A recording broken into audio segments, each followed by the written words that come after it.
everyone. First of all, my apologies. You might have noticed that I've only really just arrived this afternoon. I'm awfully sorry about that, but I've been able to keep up with your proceedings by talking with those who've been here. So I hope I've gotten the gist of all the important work that you all have been talking about.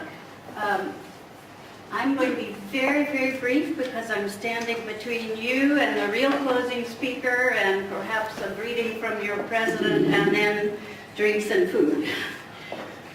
Let me tell you quickly why I even have standing to be on this podium. It's because in June of this past summer, we organized what turned out to be the first ever broad spectrum Arctic conference to be held in the state of Alaska.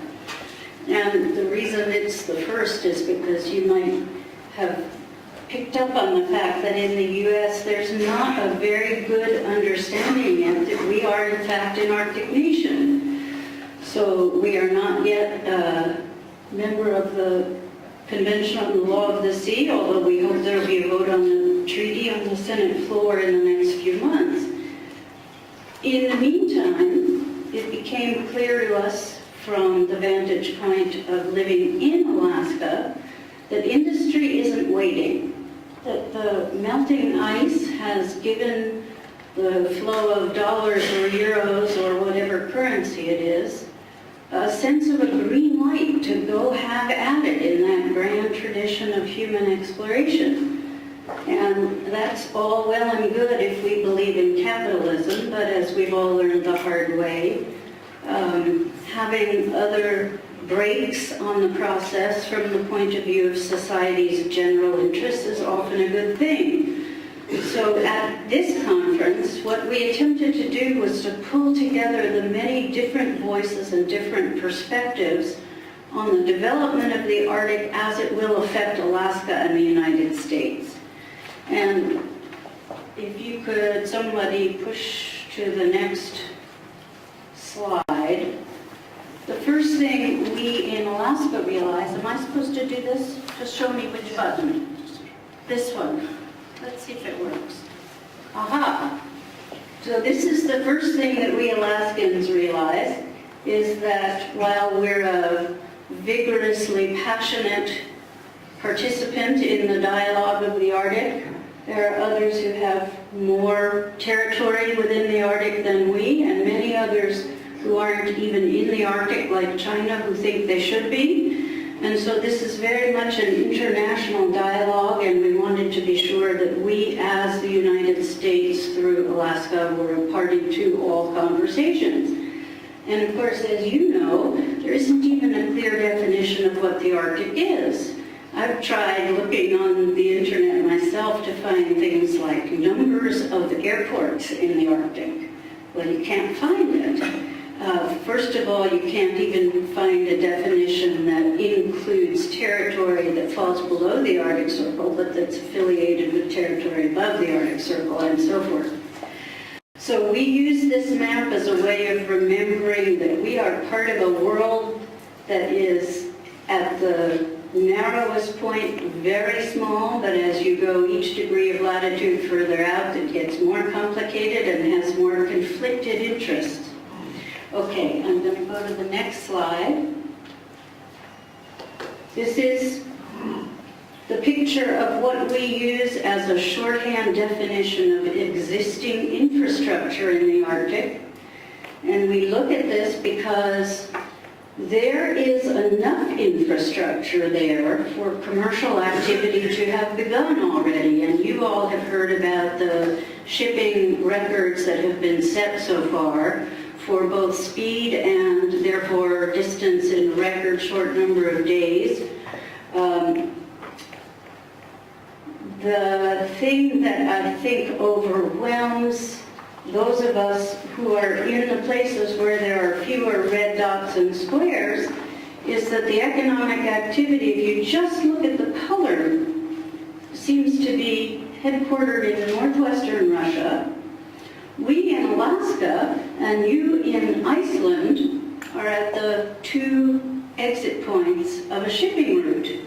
But everything that comes through that shipping route is under the domain of another sovereign nation, and the IMO doesn't yet have itself up and running, sufficiently organized to set clear and strict rules for marine passage, for shipping lanes, for pilot boats, for tugboats, and so forth.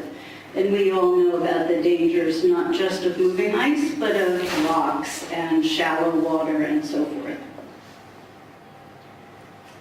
And again, as I said, I'm going over this very quickly because this is yet another view of where the centers are that could represent future economic development for their respective countries.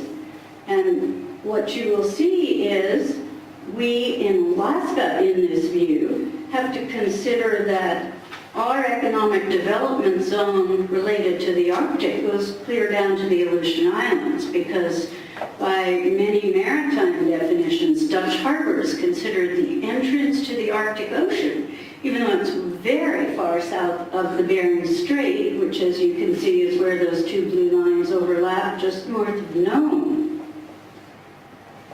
Okay, I'm going to continue going through this very quickly because you'll see that this is basically a backdrop of a case for prudent economic development planning.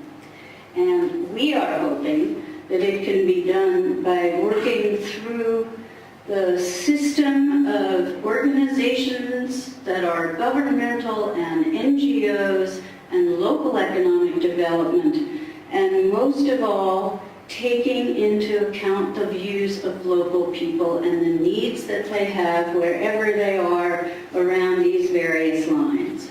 So to that extent, there are two things that will be happening in Alaska this year that you may hear about. One is there has been a Northern Waters Task Force at work in the Alaska State Legislature.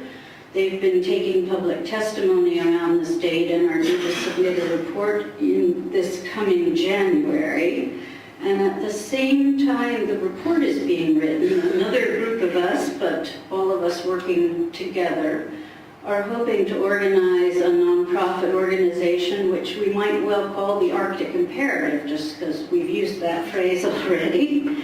It seems to give everybody a sense of urgency, which we feel. And that organization will have a sole focus of advocating for the needs of the people of Alaska going forward, and I emphasize the people of Alaska and not just the economic interests of Alaska, because there are surely going to be times where they may not overlap exactly, and in a good democratic process that can all be worked out, but you have to have the forum in which to have the conversation. And last but not least, you will be hearing sometime in the next month or two that one of the more important investment managers in the U.S. from a company called Guggenheim Partners came to our conference. Your President Crimson was there.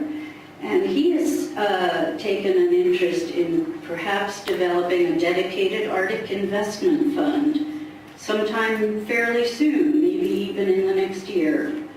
And the purpose of the fund would be to try to look for those projects which are the prerequisites for all other forms of development. And I think we can all assume that that means docks, ports, ships with ice-breaking capabilities or icebreakers, or better airports, or more satellite coverage, and so forth. But the one thing you all should know is that this is a gentleman and a company, Guggenheim Partners, that would be wholly advised by the sensibilities of the nations, the people, the societies, the cultures on the ground wherever these projects will be built. So that's my very quick, broad brush overview of what we've tried to accomplish this year. I hope we'll make some big strides over the winter. We'll probably convene again in Alaska next end of July, and you are more than welcome to come. Thanks very much. If you have any questions, you can catch me later so we don't delay dinner. Thank you.